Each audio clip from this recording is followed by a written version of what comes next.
Could you see yourself voting for President Biden? If it's a Biden-Trump election, for example? I think I would not vote for Biden. You'd vote for Trump? I'm not saying I'd vote for Trump, but I mean, this is definitely a difficult choice here, you know. Donald Trump and Elon Musk have a complicated relationship, with Musk often criticizing the former president's administration and current leader as a government ruled by old people, or as he labeled it, a gerontocracy. Since then, though, Musk has changed his tune after what can only be described as a snubbing and a perceived attack by President Joe Biden on the billionaire's companies. Mr. President, do you think Elon Musk is a threat to U.S. national security, and should the U.S., and with the tools you have, investigate his joint acquisition of Twitter with foreign governments, which include the Saudis? It started in 2020 when Biden was voted in as US president, and according to people close to the pair, Musk was a supporter. Tesla officials tried reaching out to the White House multiple times after the inauguration, hoping to connect Biden and Musk, but only got the cold shoulder. Voted for? I did, actually. Do you regret that? I mean, man, I wish we could have just a normal human being as president. That's what I want. The reason? Biden officials didn't want to anger the powerful United Auto Workers Union, which leaned on the White House to keep its distance from Musk. Fast forward to August 2021. President Biden held an EV event at the White House in the hopes of reaching a 2030 zero emissions target. And despite Tesla leading the EV market, the founder never got the call-up.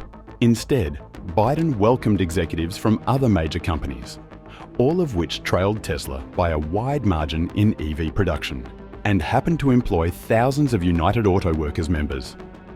You might know the FTC's work on Twitter goes back a decade. Back in 2000. I'm not talking about a decade, I'm talking about now. 12 demand letters in 10 weeks, over 350 separate requests you've demanded of Twitter. Why are you harassing them? Twitter has a history of lax security and privacy policies. You've asked for every single communication relating to Elon Musk, not communications that he just sent to someone or communications he received, but any time he's mentioned. That actually seems more than harassment. That seems like almost an obsession. Why such an intense focus?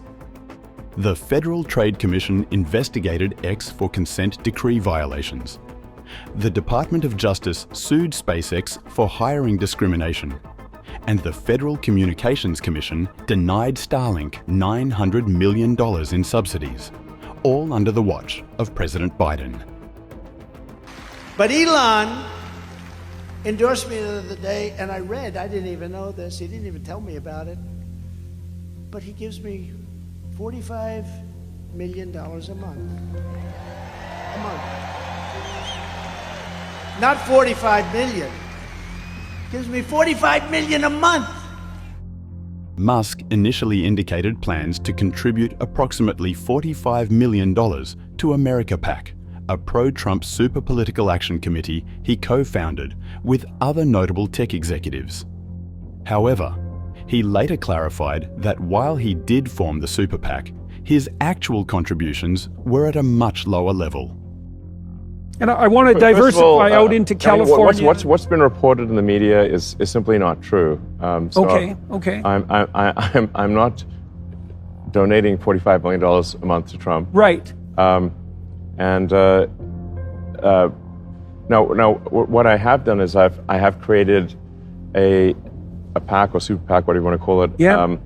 Which is, I simply call it the America PAC. And you want to tell everybody who's listening what a PAC is, because people it's a political action committee. Yeah. It's an organization. It's sort of a legal entity that can receive funding. That funding can then be used to help with political campaigns. Critics argue that Musk's behavior has drawn attention. However, Musk maintains that his super PAC aligns with views on meritocracy and personal freedom, rather than being overly political. The core principles of this America PAC are, the intent is to promote the principles that made America great in the first place. Yeah, okay. One of them is being a meritocracy. Maybe as much of a meritocracy as possible, such that you get ahead as a function of your hard work and your skill, and nothing else. Musk's changing attitude towards Trump has been heavily influenced by key tech associates, pushing him to become more politically active. As a result, Musk has become a significant wildcard in Trump's political strategy.